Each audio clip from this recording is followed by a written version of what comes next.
Il y a dans le silence de nos décisions un champ de bataille invisible. Tu te crois maître de tes choix, persuadé de décider par logique, par réflexion, par volonté. Mais en réalité, dans l'ombre de ton esprit, une autre force travaille, une force plus ancienne, plus rapide, plus rusée que la raison, ton cerveau. Il ne cherche pas ton bonheur, il cherche ta survie. Il n'est pas intéressé par ce que tu désires, mais par ce qu'il connaît.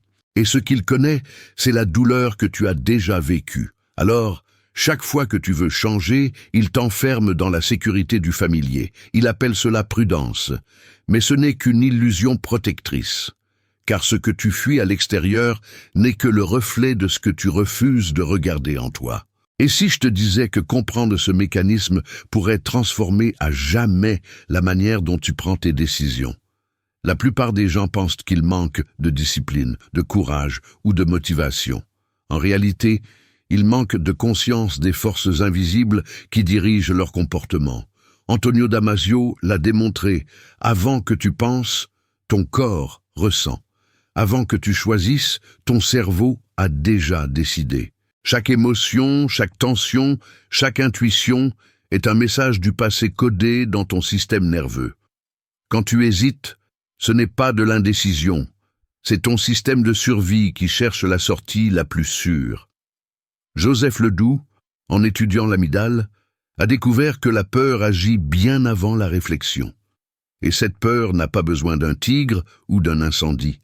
Un souvenir, un ton de voix, un regard suffisent à réactiver le vieux scénario du danger. Lisa Feldman Barrett explique que ton cerveau ne réagit pas au monde. Il le prédit, il projette ton futur à partir de ton passé. Ce que tu appelles réalité n'est qu'une simulation interne, un film que ton esprit produit image après image pour t'éviter la douleur. Voilà pourquoi tu répètes les mêmes erreurs. Ce n'est pas que tu n'as pas appris, c'est que ton cerveau ne te laisse pas expérimenter autre chose. Il pense te protéger, mais il te retient. Il t'empêche de devenir la version de toi qui pourrait exister au-delà de la peur. Et si je te disais que ce n'est pas un défaut mais un code que tu peux reprogrammer? Jung disait, ce que tu nies te soumet, ce que tu acceptes te transforme. Aujourd'hui, tu vas apprendre à accepter la part de toi qui te sabote et à la transformer en force consciente. Si tu sens que ces mots résonnent, ce n'est pas un hasard. C'est ton inconscient qui écoute. Une part de toi sait qu'il est temps d'évoluer, de ne plus vivre en mode survie, de reprendre le contrôle de ton esprit. Alors, avant de continuer, respire profondément. Sens le poids de ton propre pouvoir revenir doucement à toi. Car ce voyage ne sera pas théorique, il sera viscéral. Tu vas comprendre comment ton cerveau t'a protégé, comment il t'a enfermé, et comment tu peux aujourd'hui lui apprendre à choisir la liberté. Et si tu ressens cette vibration en toi, abonne-toi maintenant. Pas pour suivre une chaîne, mais pour ancrer ton engagement intérieur. Car ici, chaque vidéo est un pas vers la conscience. Tu ne fais pas partie d'un public, tu fais partie d'une transformation. Ton esprit croit vouloir la liberté, mais ton corps recherche encore la sécurité. C'est le paradoxe fondamental de l'être humain moderne. Tu veux évoluer, mais ton cerveau n'a jamais signé pour le changement. Depuis des millénaires, il a un seul but, maintenir la stabilité interne. Peu importe que cette stabilité soit inconfortable, douloureuse ou limitante, si elle est connue, elle est sûre. Le danger n'est pas ce qui fait souffrir, mais ce qui est imprévisible. Ainsi, chaque fois que tu décides de transformer ta vie, une alarme subtile retentit à l'intérieur de toi. Cette tension dans la poitrine, cette pensée qui murmure « ce n'est pas le moment », cette fatigue soudaine, ce ne sont pas des signes de faiblesse, mais de protection. Ton système nerveux se prépare à défendre ton ancien monde. Jung voyait cette résistance comme la manifestation d'un conflit entre le moi conscient et les forces inconscientes. Pour lui, chaque fois que tu veux franchir un cap, un complexe autonome se dresse, porteur d'expériences non intégrées. Ce n'est pas un ennemi, mais une part de toi qui dit « j'ai peur de mourir si tu changes ».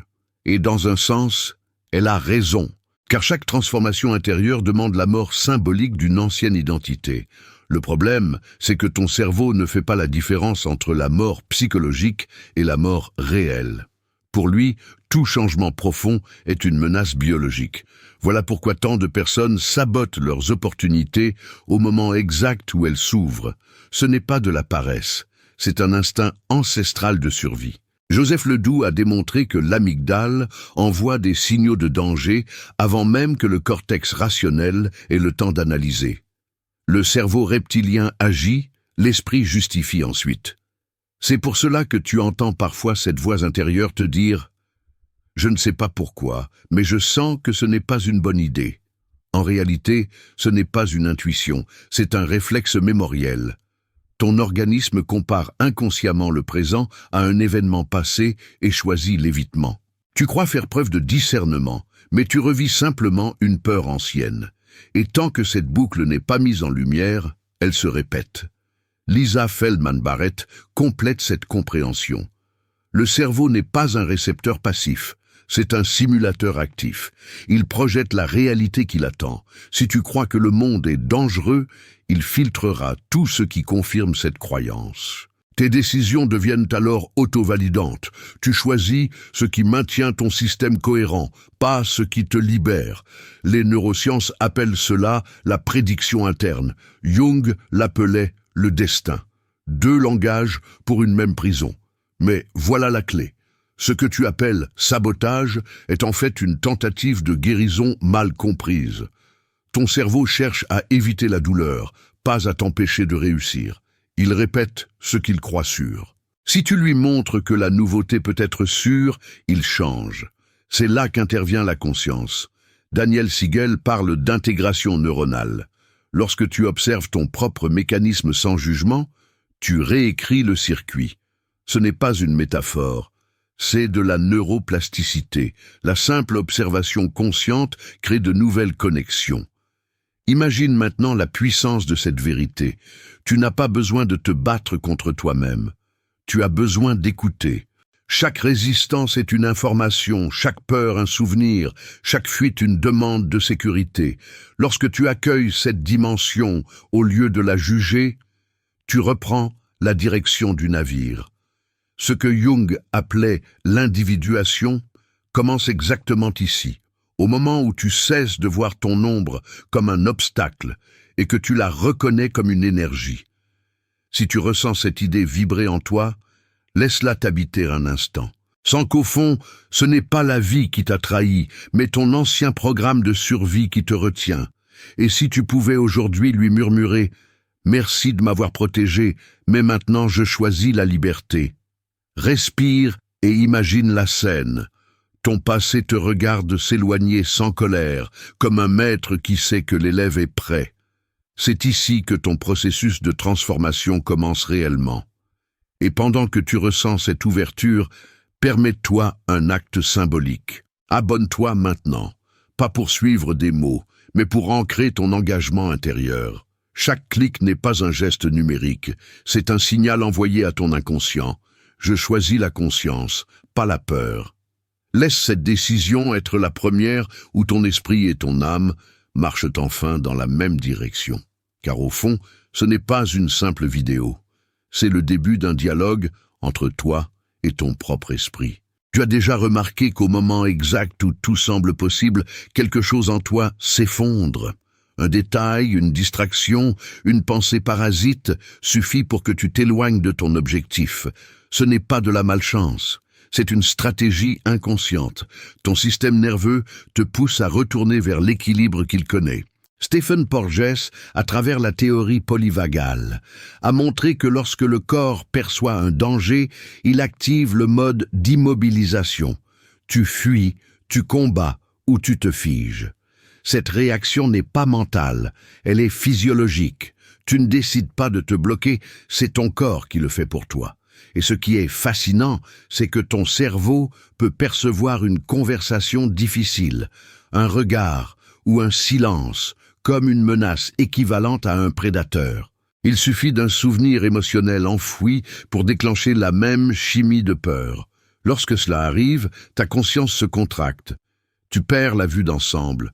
Tu entres dans ce tunnel où seule la survie compte. Richard Davidson a observé que dans ces moments, l'activité du cortex préfrontal, siège de la planification et du choix conscient, diminue drastiquement. Autrement dit, tu ne peux plus choisir librement tant que ton système nerveux croit être en danger. Voilà pourquoi les promesses que tu te fais le soir s'éteignent le matin. Ton état interne n'est plus le même. Tu ne manques pas de volonté, tu manques de sécurité. Boris Cyrulnik appelle cela la trace du traumatisme, un réseau d'empreintes sensorielles qui conditionne ta perception du monde. Ce n'est pas seulement une histoire, c'est une biologie de la mémoire. Quand tu te dis « je ne veux plus jamais souffrir comme avant », ton cerveau enregistre la souffrance, pas la promesse. Il retient l'énergie émotionnelle du passé et l'utilise comme modèle prédictif. Ainsi, même les situations neutres peuvent devenir suspectes. Tu regardes l'avenir à travers un filtre chargé de blessures. C'est pour cela que certaines personnes se sabotent juste avant la réussite. Leur système nerveux ne supporte pas la charge de nouveauté. Mais la bonne nouvelle, c'est que ce conditionnement n'est pas une condamnation. La neuroplasticité te permet de rééduquer ton cerveau. Daniel Siegel parle d'intégration comme d'une danse entre les différentes régions cérébrales. Plus elles dialoguent, moins les réactions sont automatiques. La conscience agit ici comme un pont. Elle relie les parties de toi qui ne se parlaient plus. Observer ton propre réflexe sans jugement, c'est déjà en affaiblir la puissance. Tu passes de l'identification à la présence. Tu n'es plus la peur, tu la vois.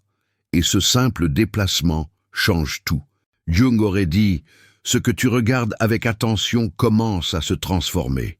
Il savait que l'ombre ne disparaît pas par le combat, mais par la lumière de la conscience. Quand tu observes ton mécanisme de sabotage sans le juger, tu fais exactement cela. Tu apportes de la lumière dans la partie de ton esprit qui vivait dans l'obscurité.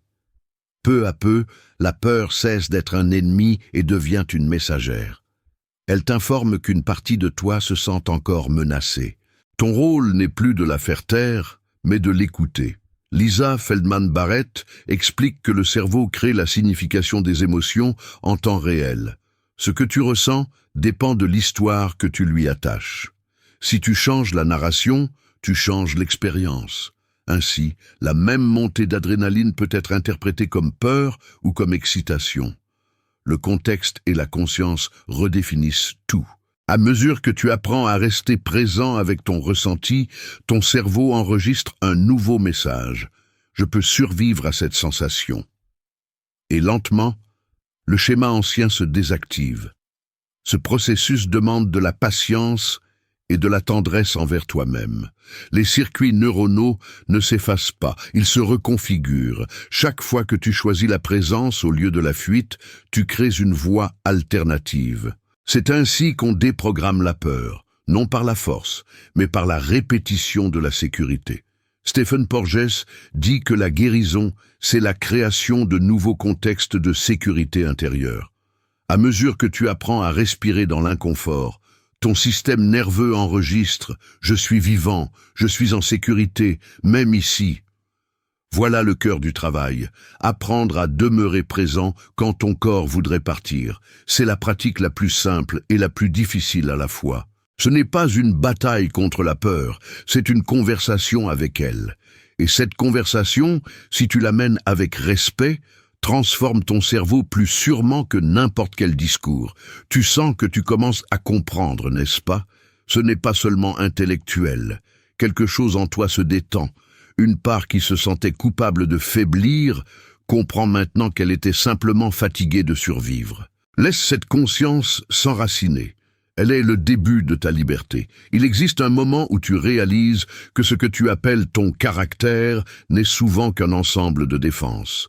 Tu crois être prudent, discret, rationnel, mais tu ne fais que répéter les stratégies de l'enfant que tu as été pour éviter la douleur. C'est ici que la conscience devient un miroir impitoyable. Elle te montre que beaucoup de tes choix ne sont pas des choix, mais des réactions déguisées. Boris Cyrulnik parle de la fidélité au traumatisme. Nous restons loyaux envers ce qui nous a blessés, simplement parce que c'est familier. L'esprit préfère souffrir de ce qu'il connaît plutôt que d'aimer ce qu'il ne comprend pas encore. Cette loyauté inconsciente crée des cycles. Tu changes de situation, de personne, de lieu, mais le scénario se répète. Mêmes émotions, mêmes issues, même solitude intérieure. Jung disait que lorsque tu refuses d'écouter un message de ton inconscient, il revient sous la forme du destin. Tes relations, ton travail, tes échecs répètent le thème que tu refuses de lire. C'est la raison pour laquelle certaines personnes semblent attirer toujours les mêmes types de partenaires ou de défis. Ce n'est pas la malchance, c'est la mécanique des complexes. Chaque complexe agit comme un petit programme autonome avec sa propre logique et sa propre émotion. Tu veux changer, mais une partie de toi veut seulement survivre, et la survie passe par la répétition du connu. Lisa Feldman. Barrett, elle, montrerait ce phénomène autrement. Ton cerveau fait des prédictions à partir de tes expériences passées. Il reconstruit la réalité selon ce qu'il attend de voir. Si tu as connu la trahison, il projettera la méfiance. Si tu as connu le rejet, il préparera le repli. Tu vis donc dans un film produit par ta mémoire émotionnelle. Pour t'en libérer, il faut changer le scénario interne, pas les acteurs.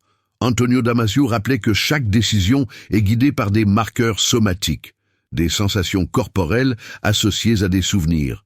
Tu dis « je sens que c'est mauvais », sans savoir pourquoi, ton corps, lui, se souvient. Ce n'est pas une intuition mystique, c'est une prédiction biologique.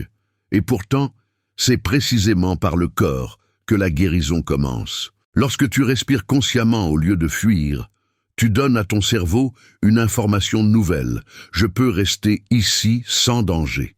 C'est simple, mais révolutionnaire. Richard Davidson a montré que la méditation et la pleine conscience modifient durablement la connectivité entre les régions émotionnelles et rationnelles du cerveau. Autrement dit, chaque fois que tu observes ta peur sans la juger, tu réécris physiquement ton esprit. Jung aurait dit « ce que tu embrasses se transforme ». Ce que la neuroplasticité confirme aujourd'hui. Alors la question n'est plus « pourquoi est-ce que je me sabote ?» mais « que veut me dire cette partie de moi ?» Si tu peux entendre la peur comme un message, et non comme une menace, tu entres dans la maturité psychique. Tu cesses de chercher des coupables et tu deviens l'explorateur de ta propre conscience. Et maintenant, respire, laisse venir l'image. Ton esprit n'est pas ton ennemi, c'est un océan. Chaque vague de peur, de doute ou de honte n'est qu'un mouvement d'eau.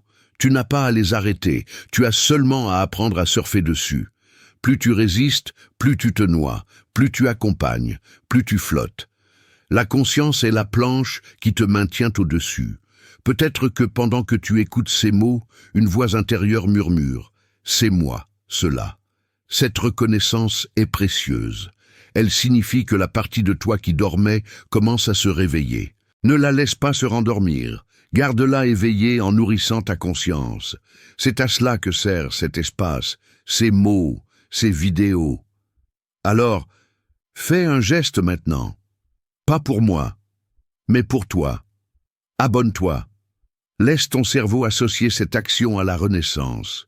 Car chaque fois que tu cliques ici, tu envoies un signal clair à ton inconscient. Je choisis la transformation. Que ce soit aujourd'hui le premier acte concret où ton passé cède enfin la place à ton futur. Et que ton engagement silencieux soit la preuve que tu es prêt à apprendre à décider, non plus depuis ta peur, mais depuis ta conscience éveillée. Il existe un moment très particulier dans le processus intérieur, celui où tu comprends que tu n'as plus besoin de lutter. Jusqu'ici, ton évolution ressemblait à une guerre entre deux parties de toi, celle qui veut avancer et celle qui veut te retenir. Mais quand tu réalises que ces deux forces ne sont pas opposées, quelque chose se détend. Ton cerveau cesse d'être l'ennemi à vaincre. Il devient un partenaire à rééduquer. Richard Davidson l'a montré. La pratique régulière de la conscience modifie la structure même du cerveau émotionnel. Les régions associées à la peur diminuent d'activité, tandis que celles liées à la régulation et à la compassion s'amplifient. Ce n'est pas de la magie, c'est de la biologie appliquée à la présence. Lorsque Jung parlait d'individuation, il décrivait précisément ce processus, la réconciliation du conscient et de l'inconscient. Le but n'est pas de supprimer la peur, mais de la relier à la compréhension. C'est ainsi que l'énergie bloquée devient énergie créatrice. Ce que les neurosciences nomment plasticité, Jung l'appelait transformation. 2 siècles d'écart, un même mystère. La psyché se régénère dès qu'on cesse de la juger. Et cela commence par l'observation. Quand tu observes ta réaction sans t'y identifier, tu crées une distance millimétrique qui change tout. Cette distance, c'est l'espace de la liberté intérieure. Daniel Siegel décrit cette conscience comme un miroir intégré. Plus tu observes, plus tu renforces les connexions entre les différentes régions du cerveau. Le préfrontal dialogue alors avec le système limbique. La raison et l'émotion cessent d'être rivales et deviennent partenaires. C'est le point d'équilibre entre le feu de la passion et la lumière de la clarté. Quand tu l'atteins, les décisions cessent d'être épuisantes. Elles coulent de source. Tu ne pèses plus le pour et le contre. Tu ressens simplement ce qui est aligné. Cette sensation d'alignement n'a rien de mystique. Elle traduit un état de cohérence neurologique. Ton cœur, ton souffle et ton cerveau vibrent sur un même rythme. Stephen Porges appelle cela la régulation vagale. Dans cet état, ton système nerveux envoie à ton corps un message de sécurité. Tu peux rester ouvert. Et c'est dans cette ouverture que les décisions justes apparaissent. Non pas celles que tu veux, mais celles que la vie attend de toi. Beaucoup pensent que la liberté consiste à choisir sans peur. En réalité, la liberté consiste à reconnaître la peur sans lui obéir. C'est ce que Jung enseignait dans ses séminaires sur l'alchimie. Le feu n'est pas à éteindre, mais à transformer en lumière. Lorsque tu ressens une angoisse avant une décision, tu tiens entre tes mains une opportunité d'évolution. Ton cerveau se prépare à franchir une frontière. Ton rôle est simplement de lui apprendre qu'il peut traverser sans danger. Lisa Feldman Barrett dirait que tu changes ici les prédictions internes. Tu offres à ton cerveau de nouvelles expériences émotionnelles. Chaque fois que tu choisis la présence au lieu de la panique, tu enregistres un nouveau modèle. Le changement peut être sûr. Après plusieurs répétitions, ton système ne perçoit plus la nouveauté comme une menace. Il apprend à l'aimer, et c'est alors que les portes s'ouvrent. Ce processus ne demande ni effort surhumain, ni perfection. Il demande de la constance. 1 minute par jour où tu restes conscient de ton souffle, où tu observes ta pensée sans t'y accrocher, suffit à enclencher la reconfiguration. Le cerveau ne comprend qu'une langue, celle de la répétition. Si tu lui offres la sécurité encore et encore, il la choisira. Tu n'as pas besoin de le forcer, tu dois seulement lui montrer. Et peut-être qu'en écoutant cela, tu sens en toi une paix subtile, une chaleur qui monte du plexus jusqu'à la gorge. C'est le signe que ton système se régule. Tu viens de prouver à ton cerveau que tu peux apprendre sans te juger. Chaque instant de conscience grave une trace nouvelle dans la matière même de ton esprit. Alors respire encore, profondément, sans la légèreté de cette idée. Tu n'as jamais été ton erreur, ni ton échec. Tu es le processus d'apprentissage en mouvement. Ton cerveau n'est pas un obstacle, c'est ton instrument le plus fidèle. Et chaque fois que tu l'éduques à travers la présence, tu t'approches un peu plus de ce que Jung appelait le soi, cette intelligence silencieuse qui sait avant que tu ne comprennes. Il existe en chacun de nous une région de silence où se cachent nos véritables motivations. Jung l'appelait l'ombre. Non pas parce qu'elle est mauvaise, mais parce qu'elle est oubliée. Tout ce que tu refuses d'admettre sur toi s'y accumule. La colère, la jalousie, la honte, la puissance aussi. Lorsque tu rejettes ces aspects, ils ne disparaissent pas, ils se déplacent dans l'inconscient et continuent d'agir à travers toi. Ainsi, tes décisions les plus rationnelles portent souvent l'empreinte de ce que tu crois avoir effacé. Tu crois choisir par logique, mais tu obéis à une émotion refoulée. Antonio Damasio a montré que les émotions précèdent la pensée. L'ombre, c'est ce réservoir d'émotions que tu n'as pas su métaboliser. Elle te pousse à rejouer sans cesse les mêmes situations pour tenter de se résoudre. Chaque conflit extérieur n'est qu'une projection d'une tension intérieure non reconnue. Jung disait « ce que tu nies t'emprisonne ». En d'autres termes, chaque fois que tu refuses de regarder ton ombre, tu la rends plus forte. Mais dès que tu la regardes avec compréhension, elle cesse de diriger ta vie et devient une source d'énergie créatrice. Lisa Feldman Barrett expliquerait cela ainsi.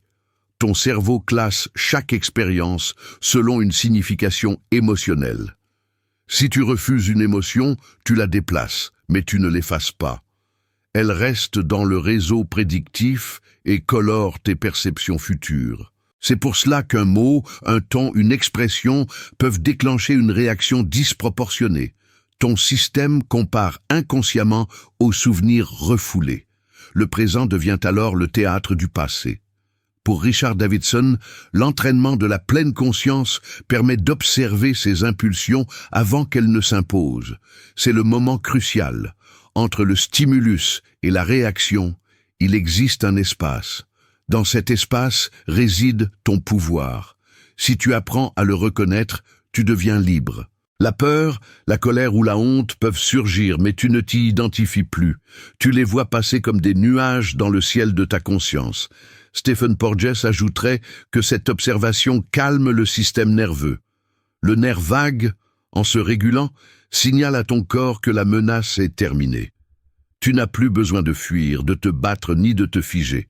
Alors, ton ombre peut enfin s'exprimer sans t'envahir. Elle devient un langage, une sagesse. Tu découvres que derrière chaque émotion difficile se cache une information sur ce qui te tient à cœur. La colère révèle ce que tu veux protéger. La tristesse révèle ce que tu veux honorer. La peur révèle ce que tu veux préserver. L'ombre cesse d'être un monstre, elle devient un miroir. Quand Jung parlait d'individuation, il parlait de ce processus d'intégration. Réunir le clair et l'obscur pour retrouver la totalité.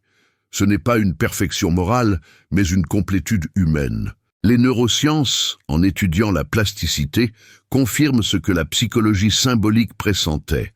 Plus tu acceptes tes contrastes, plus ton cerveau développe de nouvelles connexions entre émotion et raison. Tu deviens littéralement plus cohérent, plus entier. Observe maintenant comment dans la vie quotidienne, cette compréhension change tout. Une discussion qui aurait autrefois déclenché une réaction devient une opportunité d'écoute. Une peur qui t'aurait paralysé devient une information à explorer. Tu n'as plus besoin d'avoir raison, tu veux comprendre. Tu n'as plus besoin de dominer, tu veux relier. Ton énergie cesse d'être fragmentée. Et si tu regardes bien, tu verras que les personnes qui t'irritent le plus sont souvent les messagers de ton ombre. Elles incarnent ce que tu n'oses pas encore être. Au lieu de les juger, remercie-les. Elles te montrent la partie de toi qui attend d'être aimée. Lorsque tu entres dans cette maturité, la vie cesse d'être un combat et devient une initiation. Chaque rencontre, chaque tension, chaque décision devient un laboratoire d'intégration. C'est ainsi que tu cesses de saboter tes choix. Tu ne luttes plus contre toi-même. Tu écoutes toutes tes voix intérieures, même celles qui te dérangent, et tu les laisses participer à la symphonie. Et si ces mots te parlent, sens à quel point quelque chose en toi s'aligne doucement. Une reconnaissance, un apaisement. Tu comprends enfin que tu n'étais pas cassé, tu étais fragmenté. Et maintenant, tu te rassembles. Il arrive un moment où le travail intérieur cesse d'être une quête et devient un état. Tu ne cherches plus à te réparer. Tu apprends à exister avec ce qui est. Ton cerveau, autrefois tendu comme un arc, commence à comprendre qu'il n'a plus besoin de défendre chaque instant. Dans cette détente, quelque chose d'extraordinaire se produit. Tes pensées ralentissent, tes émotions cessent de se contredire et une nouvelle forme de clarté apparaît. Ce n'est pas la paix qu'on obtient en fuyant le monde, mais celle qu'on trouve en habitant pleinement son propre esprit. Jung parlait ici de la conjonction des opposés, lorsque l'inconscient et la conscience cessent de s'affronter et qu'ils travaillent ensemble. Les neurosciences confirment cette union. Richard Davidson a montré que la cohérence entre les ondes cérébrales et le rythme cardiaque traduit un état d'intégration psychophysiologique. Lorsque tu ressens la paix, ce n'est pas une abstraction. Ton système nerveux entre en harmonie. Le cortex préfrontal, l'amygdale et l'insula se synchronisent. Tu n'es plus fragmenté entre la tête et le cœur, tu redeviens un. Et dans cet état, les décisions cessent d'être un combat. Elles deviennent des évidences. Tu sens ce qui est juste sans avoir besoin de te convaincre. Stephen Porges dirait que ton système vagal envoie alors un message de sécurité constante. C'est ce message qui permet à l'amour, à la créativité et à la curiosité d'émerger. Car la peur ne peut pas coexister avec la création. Quand le corps se sent en danger, il ferme les portes de l'imagination. Voilà pourquoi beaucoup d'âmes brillantes se sentent stériles. Elles ne manquent pas de talent, elles manquent de sécurité intérieure. Apprendre à ton cerveau que le monde n'est plus une menace, c'est lui redonner la permission d'inventer. Daniel Siegel parle de mindsight, cette conscience qui te permet de percevoir tes propres processus mentaux. C'est le moment où tu cesses d'être le prisonnier de tes pensées pour devenir leur témoin. Tu n'es plus emporté par la peur, tu la regardes passer. Tu n'es plus avalé par la colère, tu entends son message. C'est cette capacité de témoin qui change tout. Elle transforme la réaction en réponse, la fuite en présence, le chaos en cohérence.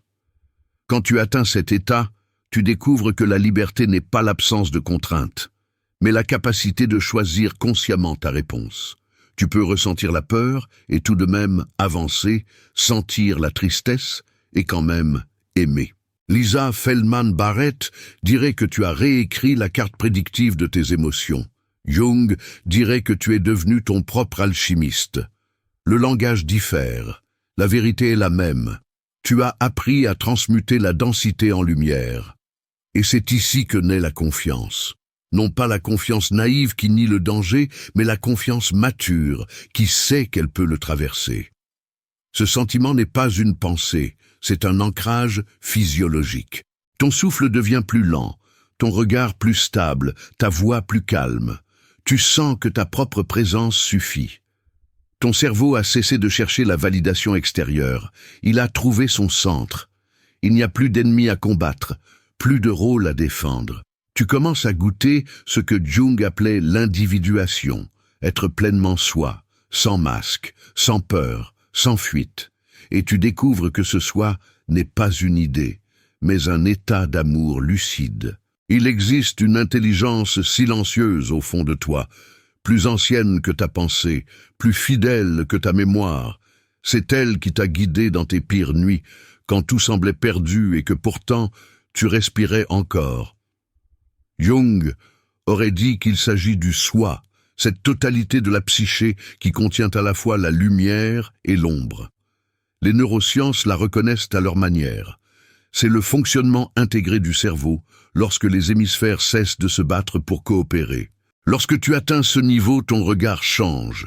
Tu ne cherches plus à contrôler la vie, tu apprends à danser avec elle. Ce nouvel état ne signifie pas que la peur disparaît. Elle devient translucide. Elle te traverse sans t'enfermer.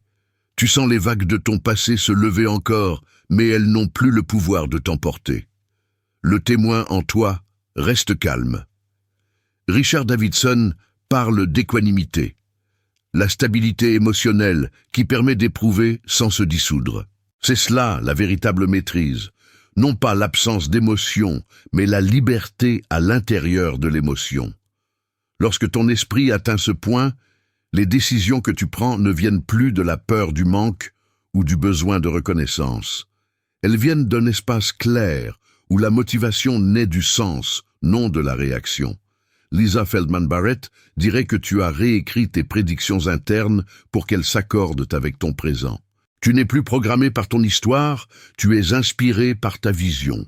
Jung y voyait la manifestation du soi, l'âme qui agit consciemment à travers la personnalité. C'est ici que la notion de responsabilité prend un goût nouveau.